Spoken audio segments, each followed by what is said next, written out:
안녕하십니까 동역자 여러분. 사도행전 7번째 시간입니다. 오늘 베드로가 성령 충만해서 사람들 앞에서 설교한 내용 두 번째 보도록 하겠습니다. 22절에 이스라엘 사람들아 이 말을 들으라. 너희도 아는 바와 같이 하나님께서 나사렛 예수로 큰 권능과 기사와 표적을 너희 가운데서 베푸사 너희 앞에서 그를 증언하셨느니라. 자, 나사렛 예수가, 즉 너희가 십자가에 못 박혀 죽인 그 예수가 사람들 앞에서 큰 권능과 기사와 표적을 너희 앞에 베풀지 않았느냐 이 말이죠. 그리고 두 번째로 그가 하나님께서 정하신 뜻과 미리 아신 대로 내어준 바 되었거늘 너희가 법 없는 자들의 손을 빌려 못 박아 죽였으나. 자, 그 예수를 어떻게 했습니까? 그 예수를 너희가 너희 손으로, 너희 조상들의 손으로 또는 너희 손으로 십자가에 못 박혀 죽였다 그 말이에요. 사실적인 내용을 계속 이야기하고 있죠. 그리고 그러나 하나님께서 그를 사망의 고통에서 풀어 살리셨으니 이는 그가 사망에 매여 있을 수 없습니다. 하지만 하나님께서 그를 다시 살리셨다. 왜냐하면 그분은 사망에 매여 있을 수 없는 분이기 때문이다. 그러면서 이제 사실적인 내용을 쭉 설명하죠. 예수님께서 오셔서 권능과 기사와 표적을 너에게 보이셨는데 그런데 너희가 십자가에 못 박혀 죽였다. 그렇지만 하나님이 그를 다시 살리셨다. 이런 내용으로 시작을 하죠. 그래서 베드로가 이야기하고 싶은 것은 그리스도의 죽음은 하나님의 섭리다는 거죠. 즉 다시 말하면 죄가 있어서 죽는 게 아니라 하나님의 뜻 안에서 우리 죄를 대신해서 죽으신 거다. 하나님의 섭리 가운데 있었던 거다.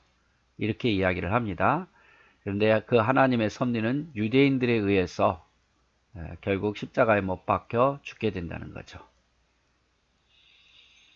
하지만 그리스도는 죄가 없기 때문에 사망에 붙잡힐 수가 없어서 결국 부활했다. 고린도전서 15장 5절에 있는 말씀이죠. 당시 유대인들은 그리스도를 메시아로 인정하지 않았습니다. 절대로 예수 그리스도를 메시아로 인정하지 않았어요. 그리고 부활 역시 거짓으로 꾸며낸 거다. 하나의 설화다라고 무시한 거죠. 어떻게 죽은 자가 살 수 있느냐 그 말이죠. 제자들이 훔쳐서 일부러 산척 소문 냈든지 아니면 정말 죽지 않았든지 그렇게만 생각한 거죠. 그래서 여기 나오는 법 없는 자들이 여기 나오는데 법 없는 자들의 손을 빌려서 이 법 없는 자들의 손이라는 것은 예수님을 메시아로 인정하지 않는 자들에 의해서 죽임을 당했다. 이런 표현이에요. 법 없는 자들은 하나님을 대적하는 모두를 의미합니다. 아무튼 사실적인 내용, 예수님께서 기사와 표적을 행하셨는데 법 없는 자들, 하나님을 대적하는 자들에 의해서 유대인들에 의해서 죽었고 그것은 하나님의 섭리에 의해서 이루어진 거고 그렇지만 죄 없는 그분은 죽을 수 없어서 다시 살아나셨다. 이렇게 말씀한 거죠. 또 다윗이 그를 가르쳐 이르되 베드로가 앞에는 선지자 요엘의 예를 들어서 성령 역사한 것을 말했다면 가장 이스라엘 백성들이 존경하는 다윗 왕을 들어서 다윗 왕이 예수님을 메시아로 인정했다. 이것을 증명하는 거죠. 다윗이 그를 가르쳐, 이 그를 가르친다는 것은 예수님이죠. 예수님을 가르쳐 이르되 내가 항상 내 앞에 계신 주를 배웠으며 나로 요동하지 않게 하기 위하여 그가 내 우편에 계시도다. 예수님을 가르쳐 누가? 다윗이. 내가 주를 배웠다. 예수님을 향해서 주라고 말하죠. 또 그가 내 우편에 계시도다. 항상 자기와 함께 하시도다. 이렇게 시편에서 인용해서 말을 하고 있는 거죠. 그러므로 내 마음이 기뻐하였고 내 혀도 즐거워하였으며 육체도 희망에 거하리니 이는 내 영혼을 음부에 버리지 아니하시며 주의 거룩한 자로 썩임을 당하지 않게 하실 것이미로다. 주께서 예수 그리스도께서 생명의 길을 내게 보이셨으니 주 앞에 내게 기쁨이 충만하게 하시리로다 하였으므로. 자, 다윗이 한 말이에요. 다윗이 예수 그리스도를 가리켜서 그분이 내 우편에 계시고 나를 또 버리지 않을 것이고 내게 기쁨을 충만하게 만드셨다, 이렇게 말하더라 그 말이죠. 그러면서 이제 계속 형제들아 내가 조상 다윗에 대하여 담대히 말할 수 있느니 다윗이 죽어 장사되어 그 묘가 오늘까지 우리 중에 있지 않느냐. 그는 선지자라 하나님이 이미 맹세하사 그 자손 중에서 한 사람을 그 위에 앉게 하리라 하심을 알고 미리 본고로 그리스도의 부활을 말하되 그가 음부에 버림이 되지 않고 그의 육신의 썩음을 당하지 아니하리라 하더니. 자, 앞에 있는 이 내용은 다윗이 가르쳐 하면서 인용한 말이에요. 시편 16편 8절부터 그 내용을 인용합니다. 시편은 다윗이 썼잖아요. 다윗이 직접 말한 것을 인용하면서 다윗은 메시아가 늘 자신의 곁에 있었음을 믿었다. 그리고 메시아는 다윗의 후손이 아니고 다윗의 주님이 되신다, 이렇게 베드로가 설명을 합니다. 유대인들은 메시아는 다윗의 후손이라고 생각했어요. 그런데 그게 아니다는 거죠. 메시아는 다윗의 후손이 아니라 다윗의 주인 된다, 이렇게. 시편 16편 8편을 보십시오. 그러면 그걸 이야기하고 있다 이 말이에요. 다윗은 주께서 부활하실 것이라는 것을 확신했다. 베드로가 말하죠. 형제들아 내가 조상 다윗에 대하여 담대히 말할 수 있노니 다윗이 죽어 장사되어 그 묘가 오늘까지 우리 중에 있다. 미리 본고로 그리스도의 부활을 말하되 그가 음부에 버림이 되지 않고 그의 육신의 썩음을 당하지 아니하시리라 하더라. 그래서 다윗은 자신이 죽지 않을 것을 알았다 그 말이에요. 다 알았다 그 말이죠.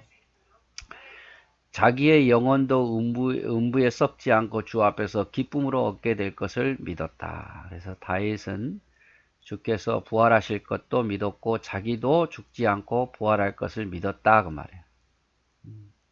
그래서 다윗이 그렇다면 우리도 똑같이 부활을 확신하는, 예수 그리스도의 부활을 확신하는 우리들도 부활을 확신해야 되겠죠. 그래서 지금 베드로는 다윗의 예를 들면서 시편 16편 8절 이하를 들면서 다윗이 예수 그리스도를 주라고 이야기했다. 그리고 다윗이 예수 그리스도가 다시 살아날 것을 이야기했고 자신도 살아날 것을 이야기했다. 그러므로 예수님의 부활에 대해서 너희가 믿지 않으면 안 된다 그 말이죠. 예수님의 부활에 대해서 사람들이 안 믿었는데 다윗이 그렇게 이야기했기 때문에 너희도 예수 그리스도의 부활을 믿으라 이 말이죠. 자, 그러면서 이제 베드로가 또 계속해서 이야기를 합니다. 이 예수를 하나님이 살리신지라, 이 예수를 하나님 아버지께서 살리신지라 우리가 다 이 일의 증인이로다. 결국에는 제자들의 가장 중요한 건 뭡니까? 예수님이 다시 살아났다는 것을 증거하는 거예요. 제자들은 죽임 당하신 그리스도를 하나님이 다시 살리신 일에 대해서 증인이었어요. 가장 제자들이 하는 것은 예수님이 다시 사신 것을 증거하는 거죠. 그가 우리를 위해서 죽으시고 우리를 위해서 살아났다는 것을 증거하는 것이 바로 제자들이 해야 할 일이다 이 말이에요. 그래서 32절에 이 예수를 하나님이 다시 살리셨다. 우리가 다 이 일의 증인이로다. 하나님이 오른손으로 예수를 높이심에 그가 약속하신 성령을 아버지께 받아서 너희가 보고 듣는 것을 부어 주셨느니라. 자, 하나님이 오른손으로 예수님을 높여주셨어요. 십자가에 죽으시고 부활하신 그분을 누가? 하늘아버지께서 예수님을 높여주셨는데 그래서 예수님께서 약속하신 성령을 우리에게 부어주셨다 그 말이죠. 그래서 하나님은 예수를 살리실 뿐만 아니라 그를 높여주셨습니다. 더 구체적으로 빌립보서 2장 6절에서 11절에 나와 있는데, 그래서 그 높여주신 방법 중에 하나가 예수님이 약속하신, 다시 오시라고 약속하신 그 성령을 하늘 아버지가 지금 우리에게 부어주신 거다 그 말이에요. 너희가 이상하게 보지 말고 성령이 임하신 것은 예수님의 약속하신 성령을 하늘 아버지께서 부어주신 거다. 이것은 결국 하늘 아버지가 예수님을 높여주신 거다 이 말이에요.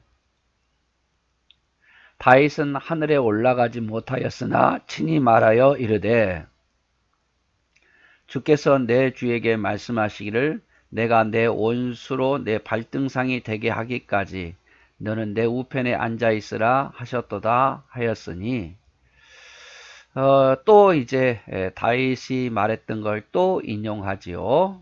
또 인용합니다. 시편 110편 1절을 베드로가 이야기하면서 다윗도 시편 110편 1절에 말하기를 그리스도의 부활과 하나님이 그리스도를 높여주실 것을 말했지 않느냐 이 말이죠. 다윗도.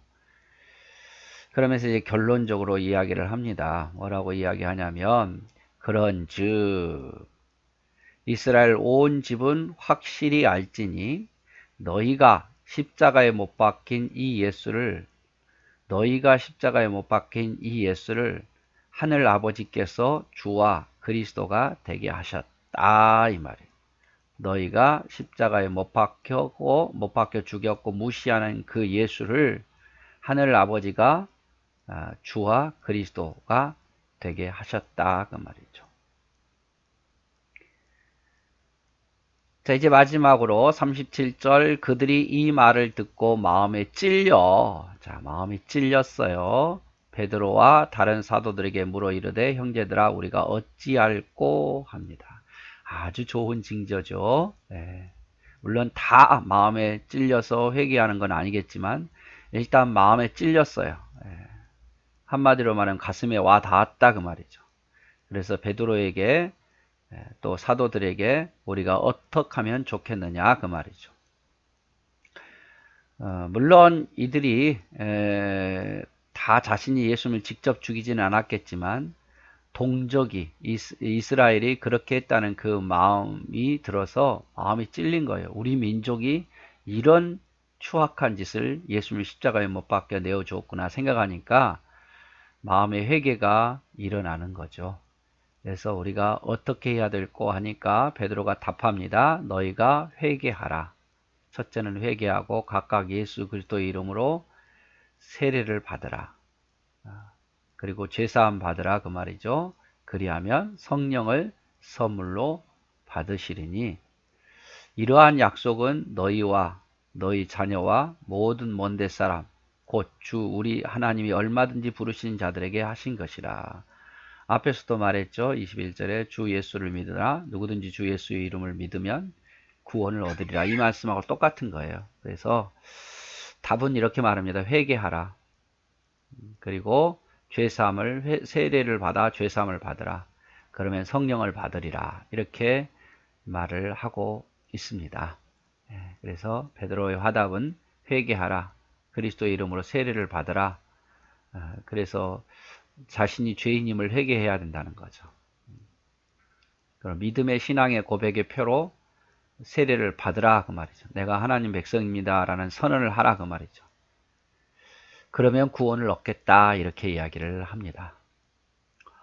또 40절에 여러 가지 말로 확증하여 권하여 이르되 너희가 이 패역한 세대에서 구원을 받으라 하니 그 말을 받는 사람들은 세례를 받음에 그날의 신도가 3천이나 더하더라. 그렇게 세례를 받는 사람들이 베드로의 말을 듣고 세례받고 회개하는 자들이 3,000명이나 됐더라 그 말이에요. 자, 그래서 3,000명이나 되었다. 중요한 것은 여러분 예수 믿는다는 건 다른 게 아닙니다. 회개하는 겁니다. 회개하고 내가 그리스도임을 선포하는 거죠. 그게 세례고 그러면 구원을 받게 된다는 거예요. 여러분, 교회를 다녀서 구원 받는 게 아닙니다. 성경을 많이 알아서 그런 것도 아니고, 일단 자신이 회개해야 돼요. 내가 그리스도임을 만방에 선포해야 되고, 그러면 성령이 역사하셔서 우리를 구원하시는 거죠. 자, 베드로가 예수님이 약속하신 메시아임을 증명하기 위해서 인용한 사람들, 오순절의 성경에서 인용한 사람들 두 사람 나오죠. 선지자 요엘을 통해서 이 성령은 이미 선지자 요엘을 통해서 이미 예언된 거다. 성령 역사한 것은 술 취한 게 아니다. 그 말이죠. 또 다윗을 봐라. 다윗이 예수 그리스도가 다시 살 것을, 그리고 예수 그리스도가 주됨을 말하지 않았느냐. 예수님은 다윗의 후손이 아니라 다윗의 주가 된다. 이렇게 설명을 하지요. 그러면서 결론적으로 누구든지 주 예수의 이름을 믿으면 구원을 얻는다. 회개하고 세례를 받고 성령을 받으라. 이것이 핵심적인 내용입니다. 예, 오늘 이제 사도행전 2장을 마무리하도록 하겠습니다. 감사합니다.